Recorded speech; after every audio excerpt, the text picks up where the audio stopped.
Kaip sukurti tokią realybę, kokios nori? Kai tik sužinosi šią realybės formulę, niekas negalės sustabdyti tavęs. Dauguma žmonių pragyvena visą gyvenimą manydami, kad realybė tai kažkas kieta, tvirtai užfiksuota ir grinai fiziška.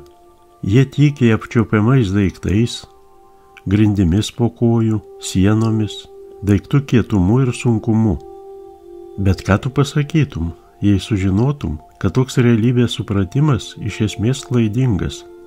O kas, jei sužinosi, kad tikroji realybė kur kas paslankesnė, dinamiškesnė ir pirmiausia ne fizinė? Kai tik suvoksi tai, niekas negalės tave sustabdyti. Realybė, tokia, kokią mes įprastai suprantame, tai tik regima virš vandens esanti ledkalnio dalis. O giluminė, po vandeniu esanti dalis sudaryta iš medžiagų, kurios yra visai kitokios negu atrodo, bent jau ne taip, kaip mes įpratę manyti ir matyti. Atominėme lygmenyje materija iš esmės sudaro tuštuma. Dalelytės, iš kurių susideda materija, taip pat nėra vien kietama substancija. Kalbant iš esmės, atomai, pagrindiniai visų fizinių objektų statybiniai blokai, didžia dalimi, daugiau negu 99%, susideda iš tuštumos. Kietasis elementariasias dalelytės, mažiau negu 1% materijos, kvantinė fizika aprašo kaip tikimybinius darinius, o ne kaip kietas, fiksuotų formų daleles. Tai reiškia, kad tai, ką mes matome ir fiksuojame savo juslėmis, yra tik maža dalis, kur kas didesnio darinio. Fizinis, regimas pasaulis, tik ne fizinės prigimties, kur kas gilesnės realybės šešėlis, išvestinis reiškinys, kurį suformuoja sąmonė. Gerai įsidėmėk šį teiginį. Kai fizikai tyrinėja atomų ir elementariųjų dalelių prigimtį, jie susiduria su stebėtinu reiškiniu, stebėtojo efektu. Stebėtojo efektas rodo, kad pats stebėjimo aktas keičia dalelių elgseną, jų judėjimo trajektorijas. Kitaip tariant, sąmonė ne tik atspindi, fiksuoja realybę, bet ir aktyviai ją formuoja. Šį atradimą taip pat verta gerai įsidėmėti, nes jo padariniai labai gilūs. Jei realybė formuojasi stebėjimu, tai mes nesame pasyvūs veikėjai pasaulyje, kuris tarsi egzistuoja nepriklausomai nuo mūsų ir be mūsų. Iš tikrųjų mes esame savo realybės bendrakūrėjai. Įsivaizduok pasaulį kaip drobę, o tavo sąmonė tai teptukas. Potėpiai ant drobės ir spalvos, kurias tu pasirenki, lemia tavo realybės pobūdį, lemia aplinką, kurioje tu gyveni. Dauguma žmonių ignoruoja šią tiesą ir tapo ant drobės savo gyvenimą nesąmoningai, leisdami savo seniems įpročiams, baimėms ir įsitikinimams diktuoti tai, kas atsiranda ant drobės.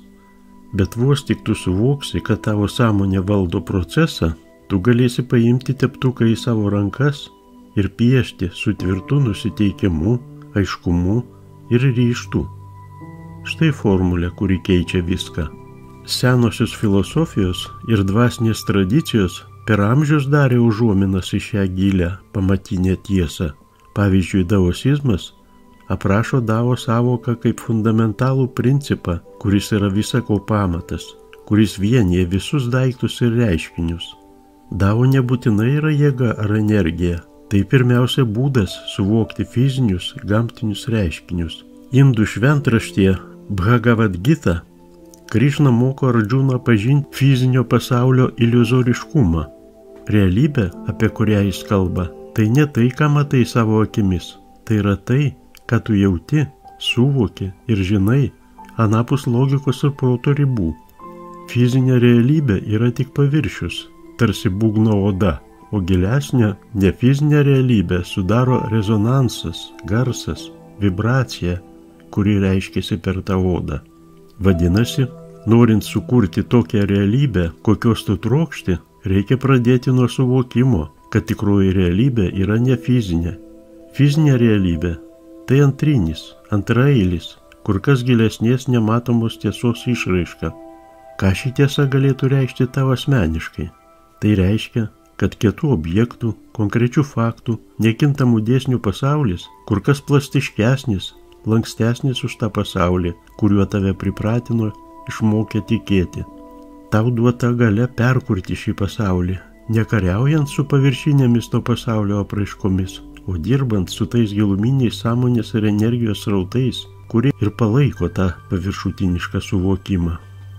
Įsivaizduok fizinį pasaulį kaip platų okeaną. Paviršiuje matai bangas, audras ir chaosą, bet po visų tuo viešpatauja giluminė rimtis ir didžiulė gelmė. Dauguma žmonių didžiąją gyvenimo dalį praleidžia paviršiuje, supdamiesi ant bangų ir blaškomi audrų. Jie nesuvokia, kad gali pasinerti giliau, kur slypi tikroji galia.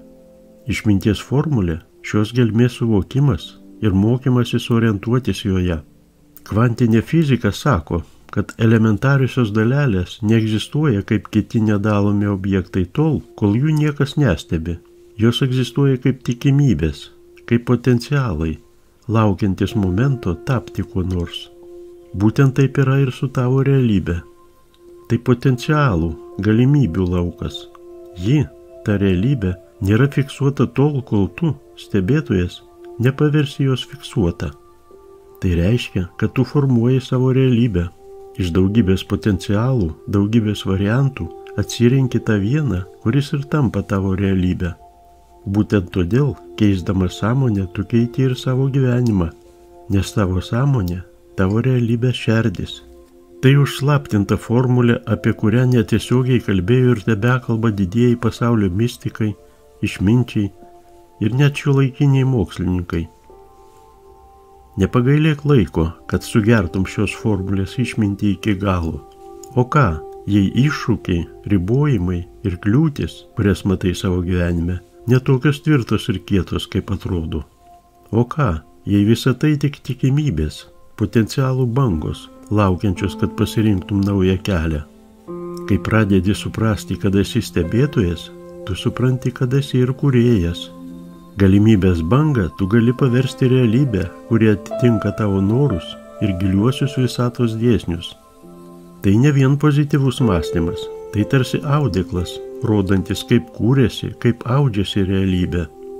Kai tu darai ką nors, suvokdamas, jog sąmonė kūrė realybę, tavo požiūris į gyvenimą ir santykis su gyvenimu kardinaliai keičiasi. Tu nustoji matyti save kaip aplinkybių auką ir tampi aktyvių dalyvių, kūrėjų, tapytojų, kūrenčių savo gyvenimą būties drobėje. Tu nustoji reaguoti vien į fizinius reiškinius ir pradedi sąveikauti su gilesnių galimybių lauku. Tai pirmas ir svarbiausias žingsnis naujos gyvenimo formulės įgyvendinimo kelyje. O koks antrasis žingsnis? Pradėk nuo to. Prislopink fizinio pasaulio triukšmo lygį. Atsigręžk į savo vidų ir susijunk su gilesniais savo sąmonės srautais. Mąstyk ir klausk savęs, kokią realybę noriu sukurti savo. Įsisąmonink, kad kiekviena mintis, kiekvienas įsitikinimas, kiekvienas ketinimas sukelia bangas kvantinėme galimybių lauke. Pradėk matyti save ne kaip izoliuotą, atskirą ir bejėgę būtybę, o kaip galingą sąmonę, gebančią veikti pasaulį taip, kaip tu šiuo metu net neįsivaizduoji. Senovės išminčiai pasakojo ne pasakas, kai sakė, jog sąmonė galingesnė už materiją. Jie suvokė, kad materialus pasaulis yra plastiškas, kad sąmonė yra ta galia, kuri judina ir keičia materialius daiktus. Tai tarsi užslėptas, nematomas variklis, tveriantis visą tai, ką mes išgyvename. Štai kodėl šios formulės pažinimas teikia tau tokią galią. Šis žinojimas išvaduoja tave iš iliuzijos, kad fizinė realybė tvirtai fiksuota ir nekintama. Šis žinojimas stato tave prie tavo gyvenimo vairo, ten, kur tu ir turi stovėti. Formulė paprasta. Tai reikia suprasti, kad realus pasaulis anaiptol ne tai, ką tu regi savo akimis, o tai, ką jauti savo dvasia. Įsisąmonink tiesą, kad sąmonė yra viso sukurto pasaulio pagrindas. Kai tu iš tikrųjų suprasi tai, kai tas žinojimas įsigers į tavo asmenybės gelmę, niekas negalės tave sustabdyti, nes būsi išlaisvinęs pačią galingiausią pasaulio jėgą. Jėga kurti realybę iš vidaus, paversti vidinę realybę išorinę, fizinę realybę. Bet tu gali paklausti, o kas toliau? Kai tik tu suprasi, kad realybė nėra tvirtai fiksuota, tau iškyla uždavinys susigrąžinti savo sąmoningo kūrimo galias. Suvokęs, kad sąmonė yra realybės architektas ir kad fizinė realybė tėra architekto ar tapytojo drobė, tu gali žengti kitą žingsnį – susigrąžinti įgimtą sąmoningo kūrėjo galią. Daugelis mūsų nesąmoningai atsisakė šios galios, įstrigę iliuzijoje, kad gyvenimas vyksta su mumis, o ne per mus. Tikrasis mūsų uždavinys ne tik suprasti pagrindinius sąmonės ir energijos raiškos principus, bet ir įkūnyti juos taip giliai ir patikimai, kad jie taptų tuo pamatu, ant kurio tu statai savo realybę, savo gyvenimą. Nuo pat gimimo tave mokė atitikti bendrąją realybę. Tai niekas kita kaip žmonijos kolektyvinė sąmonė sukurta vaizdinių ir įsitikinimų sistema. Kitaip dar vadinama matrica. Visuomenė, švietimo sistema, kultūra pratino tave pripažinti kietą, nepajudinamą realybės vaizdinį. Pratino pripažinti, kas galima, o kas negalima, kas realu, o kas fantazija. Šie įsitikinimai tik iš pirmo žvilgsnio atrodo nekalti, o iš tikrųjų tai galingi sąmonės ribojimo instrumentai. Jie yra tarsi nematomos sienos, kurios suformuoja tavo žinojimo lauką ir neleidžia tavo sąmonėje išeiti už tų sienų ir išvysti daugiamatį begalinį pasaulį.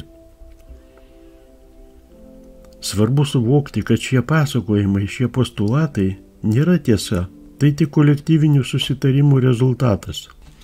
Tu esi individuali sąmonė ir todėl turi gali ir teisę priimti ar nepriimti šių pasakojimų. Turi gali net visiškai perrašyti šiuos susitarimus. Įsivaizduok vaiką, kuriam nuolat tvirtinama, kad jam nesiseka matematika. Ilgainiui vaikas patiki tuo ir ta nuostata įsitvirtina jo realybėje. Įsitvirtina ne todėl, kad tai esminga tiesa. Pripažino tai kaip tiesą ir galimybę pavertė tikrovę, fiksuotą realybę. Vaikui sunku įveikti matematikos užduotis ne todėl, kad jis neturi gabumų matematikai, o todėl, kad jo sąmonė įpratino suvokti realybę, tai yra savo matematinius gabumus per apribojimų prizmę. O dabar įsivaizduok vaiką, kuriam sakoma, kad jo protas beribis ir jis geba suprasti viską. Toks tikėjimas atveria kelią į potencialų lauką, kuriame vaikas atsiskleidžia visa jėga. Tai ta pati sąmonė, bet kitas stebėjimo rakursas, tai ji ir kita realybė. Šis pavyzdys atskleidžia gilią tiesą. Visa, ką tu suvoki kaip realybė, ir tampa tavo realybė. Jei tu įsitikinęs, kad tavo gyvenimas sunkus, kupinas nepriteklių ir kančios, tai tu ir toliau gausi tokią realybę, kuri atspindi šiuos įsitikinimus. Bet jei tu pradėsi keisti savo įsitikinimus ir patikėsi, kad pasaulis kupinas gausos, o realybė elastinga ir reaguojanti į tavo ketinimus ir norus, tu pradėsi gyventi kitame pasaulyje. Iš pradžių pokytis įvyksta ne tave supančiame fizinėme pasaulyje, o tavo viduje. Pokyčiai išorėje veidrodiškai atkartoja tai, kas jau įvyko tavo viduje. Kad susigrąžintum sąmoningo kūrimo galią, tu turi prisijimti visišką atsakomybę už savo kaip stebėtojo vaidmenį. Kiekviena mintis, kiekvienas įsitikinimas, kiekvienas lūkestis – tai komanda, kurią tu siunti į kvantinį potencialų lauką. Visata visuomet girdi, visuomet atsiliepia, visuomet įgyja tokį pavydalą, kad jis atitiktų tavo sąmonės vibracijų dažnius. Jei tu laikai save bejėgę būtybę, visata atspindės tau šį tavo įsitikinimą. Bet kai tu grąžini savo galias, visata sureaguoja atitinkamai. Atkreip dėmesį į senuosius mokymus ir senąją išmintį. Vienoje vietoje Krišna sako Ardžūnai, tu esi tai, kuo tiki, tu tampi tuo, kuo tiki, gali tapti. Tai ne metafora, tai tiesiog gili tiesa. Tu tampi savo sąmonę ir realybė aplink tave formuojasi sutinkamai su tuo, kaip giliai tu tiki, kad tai ir tai yra įmanoma. Būtent todėl didieji išminčiai, šventieji ir mistikai, kurie jau peržengė fizinį pasaulį, kalbėjo apie nušvietimą ne kaip apie atvykimo punktą, o kaip apie realizavimą. Mat, tu esi kuriantysis, stebėtojas ir stebimasis tuo pat metu. Tad kaip pradėti keisti savo realybę? Kaip prisijimti sąmoningo kūrėjo vaidmenį? Daosizmo filosofijoje yra tokia koncepcija, kuri vadinasi UV ir kuri reiškia savaiminį veiksmą arba veiksmą be prievartos, be išorinio spaudimo. Tai nereiškia pasyvumo, neveiksmingumo. Tai reiškia tokį gilų suderinamumą su visata, kad tavo veiksmai rutuliuojasi natūraliai, be kovos, be pasipriešinimo, be prievartos.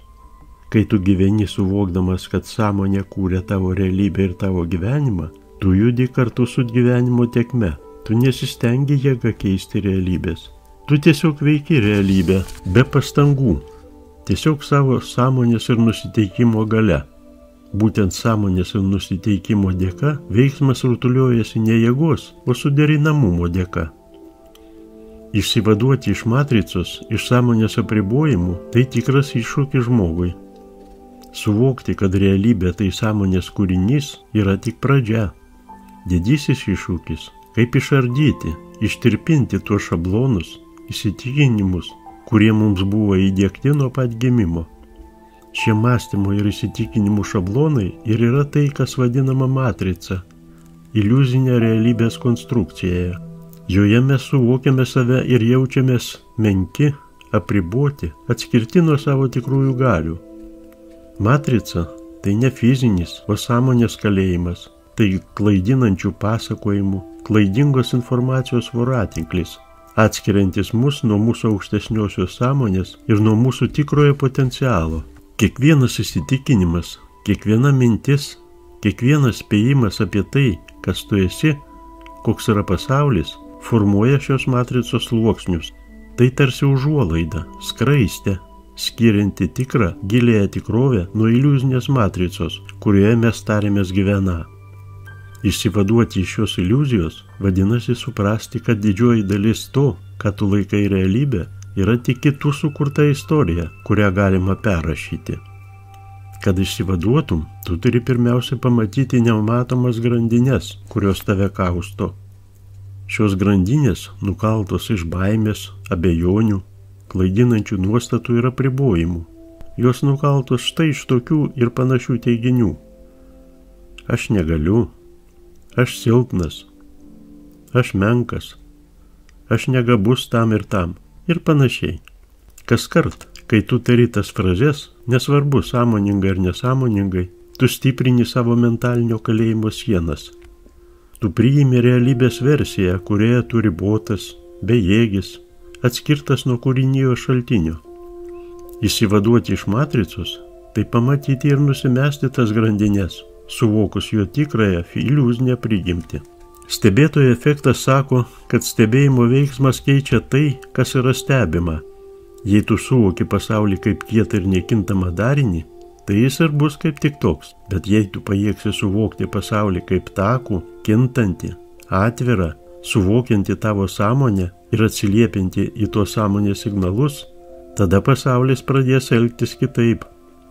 Remiantis tam tikromis filosofinėmis ir metafizinėmis idėjomis, galima daryti prielaidą, kad pasaulio suvokimas gali turėti įtakos realaus pasaulio konstrukcijai. Žinojimas, kad tu esi ne pasyvus stebėtojas, o aktyvus dalyvis, kiekviena mintimi, kiekviena emocija formuojantis matricą, ženkliai padidina tavo galę formuoti savo gyvenimą ir daryti įtaką kitų gyvenimams. Senovės mistikai ir šiuolaikiniai kvantiniai fizikai sutarė, viskas yra energija. Šią energiją formuoja sąmonė. Štai kodėl senas principas skelbia. Viskas yra sąmonė. Juk ir Biblijoje sakoma, pradžioje buvo žodis. O žodis kai kuriuose kalbose yra sinonimiškas sąmoniai, o kai kada ir dvasiai. Taigi, visata yra mentalinės prigimties. Šis principas aiškina, kad visa visata yra sąmonės konstruktas ir kad būtent sąmonė yra pirminė, giluminė realybės drobė. Kad galėtum judėti matricos viduje ir kartu išsivaduoti nuo jos, tu turi pakeisti įsitikinimą, kad pasaulis sąveikauja su tavimi, į įsitikinimą, kad pasaulis reiškiasi per tave.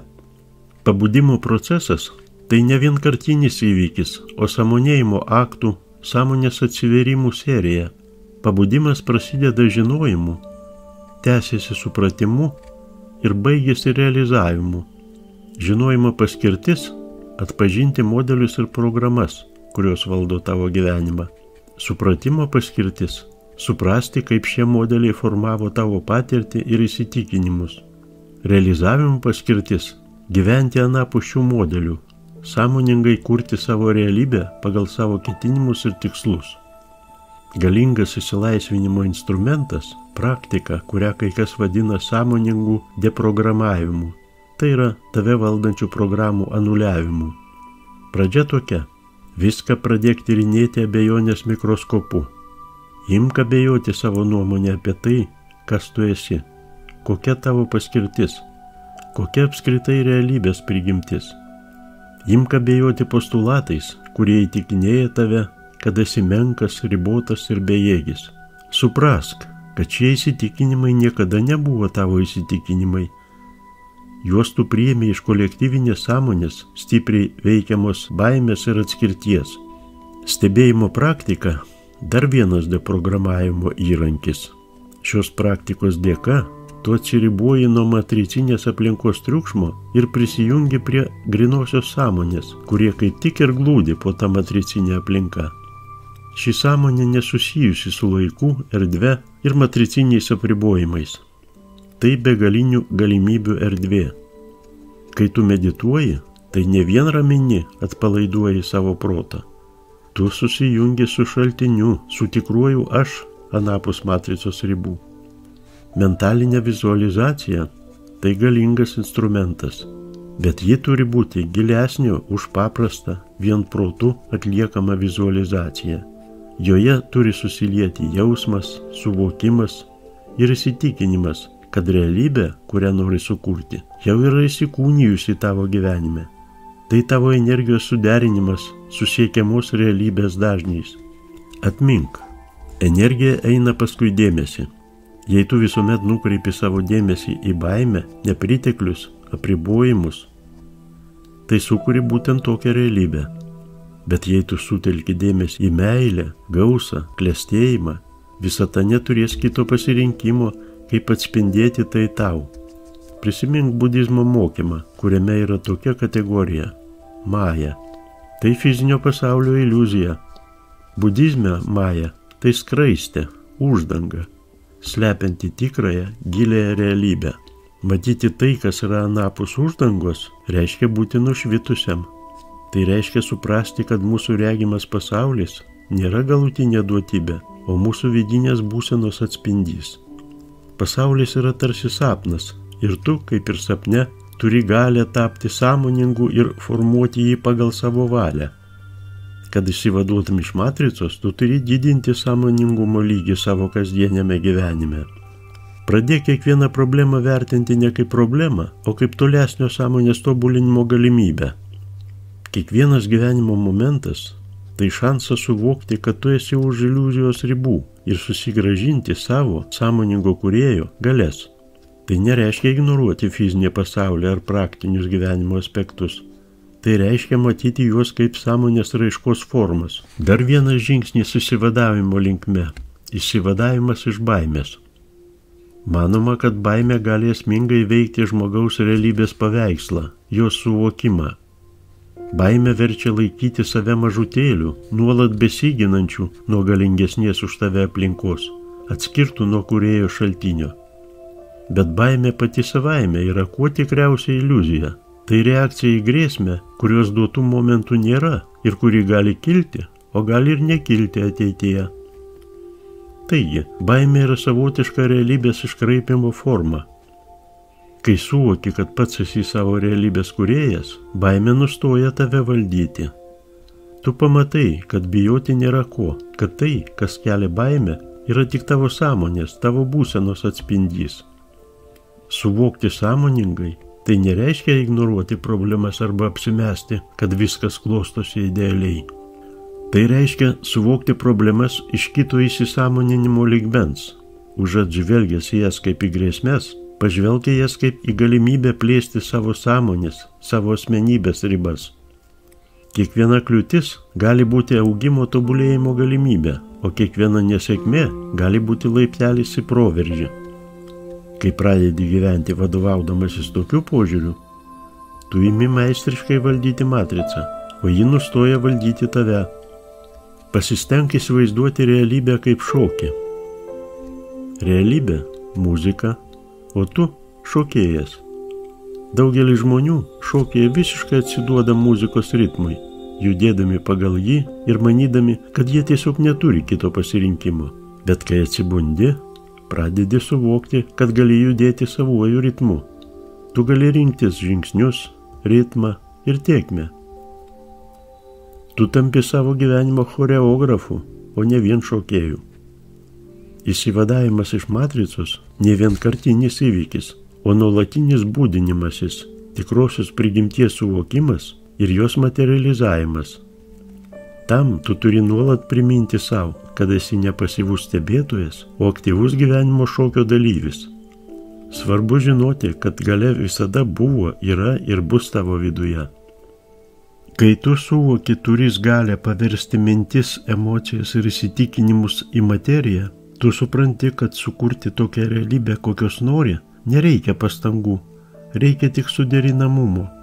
Suderinamumas reiškia, kad tu orientuoji savo sąmonės dažnius į tai, kokią realybę nori išgyventi. Kažkas panašaus vyksta, kai radijo imtuvė ieškai norimos laidos. Turi pagauti tą laidą transliuojančią stotį. Taip ir šiuo atveju tu turi suderinti savo būseną su realybė, kurią nori realizuoti. Šiuo atveju neužtenka vien pozityvaus mąstymo. Tam reikia išjausti siekiamą realybę taip, tarsi ji jau realiai egzistuotų. Kai tu vibruoji siekiamos realybės dažniu, visata visuomet reaguoja į tai. Taip reiškiasi traukos dėsnis savo tikriausių pavidalų ir giliausia prasme. Kai tu suderini save su savo aukštesniuoju aš ir visatos ritmais, gyvenimo kūryba pradeda vykti tarsi savaime. Tau jau nereikia stenėti, vargti ir kovoti. Tu tiesiog leidi vyksmui vykti. Tai ne pasyvumo, o sąmoningo ir dinamiško leidimo būsena. Tu tampi tarsi vandens slidininkas. Išnaudodamas bangos energiją, grakščiai ir lengvai skrieji vandens paviršiumi į priekį. Bet ar įmanoma pasiekti tokią būseną be intensyvios dvasinės kūrybos? Viskas prasideda nuo vidinio aiškumo. Tu turi aiškiai suvokti, ką nori sukurti. Ne tik tai paviršinėje materialioje gyvenimo faktūroje, bet tavo dvasios gilumoje.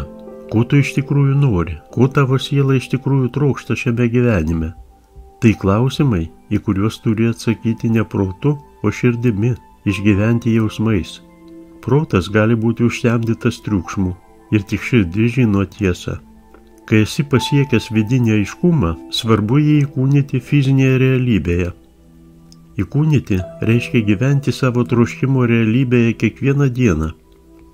Būtent šiame sąmonėjimo kelio etape daugelis klumpa. Jie vizualizuoja savo norus, galvoja apie juos, bet negyvena jais. Gyventi savo energijoje reiškia galvoti, kalbėti ir veikti taip, tarsi tai jau yra tavo realybė. Tai neapsimetimas, ne saviapgaulė, o sąmonės suderinimas su realybė, kurią tu nori sukurti. Kaip tik čia į tavo dvasinio tobulėjimo sceną turi įžengti tikėjimas. Ne aklas tikėjimas, o tikėjimas pagimdytas kūrybos dėsnių pažinimu. Panašiai kaip sodininkas sėja sėklą ir tiki, kad iš jos išaugs augalas, taip ir tu turi pasėti savo norų sėklas į derlingą sąmonės dirvą ir atsiduoti tikėjimui, kad jos išleis gyvybės daigus. Sodininkas kiekvieną dieną nekapsto dirvos ir netikrina, ar sėkla prigijo. Jis laisto pasėtas sėklas, rūpinosi jomis ir leidžia pražysti tam skirtų laikų. Lygiai taip ir tu privalai maitinti savo norus pozityviomis emocijomis, dėmesiu ir įkvėptais veiksmais, tikėdamas, kad jie apsireikš tinkamiausiu būdu ir tinkamiausiu momentu. Paskutinis žingsnis tavo gyvenimo kūrybos kelyje – puoselėti savyje tokią būtį, kuri pranoksta dualumą, skirstimą į fizinį ir dvasinį pradus, į subjektyvųjį aš ir į objektyvėją visatą. Iš tikrųjų nėra jokios skirties, tu esi visata, išgyvenanti save per unikalų sąmonės tašką. Kai tu iš tiesų realizuoji tokį supratimą, tu išeini už baimės teritorijos ribų, už abejonių ribų, už apribojimų ribų. Tu tiesiog tampi principu. Sąmonė formuoja realybę. Pasiekus tokią būseną, gyvenimas tampa džiaugsmo šokiu, kūrimo švente. Tu pradedi regėti pasaulį ne kaip kovos ir kančių vietą, o kaip galimybių žaidimo aikštelę. Tu pradedi suprasti, kad esi čia ne tam, kad fiziškai pragyventum tau skirtą laiką, o tam, kad klestėtum ir kurtum, tyrinėtum ir išreikštum begalinį potencialą to, kas tu esi iš tikrųjų. Kuo toliau nueini tokio supratimo keliu, tuo geriau supranti, kad ši pabudimo formulė buvo tavyje visą laiką. Teisė kurti, išreikšti ir transformuoti realybę tavo prigimtinė teisė. Ši teisė ir ši galia giliausia tavo esmės išraiška. Tai ir esi tu. Kol tu eini šiuo keliu, atmink, kad esi toks kaip sapnuojantis. Tuo pat metu ir sapnuotojas ir sapnas. Kaip kūriantis, tuo pat metu ir kūrėjas ir kūrinys. Kaip šokantis, tuo pat metu ir šokėjas ir šokis. Pasaulis laukia tavojo šedevro. Tad kurk tą šedevrą savo gyvenimą, be baimės, be atodairos ir tvirtai įsitikinęs, kad tavęs neįmanoma sustabdyti.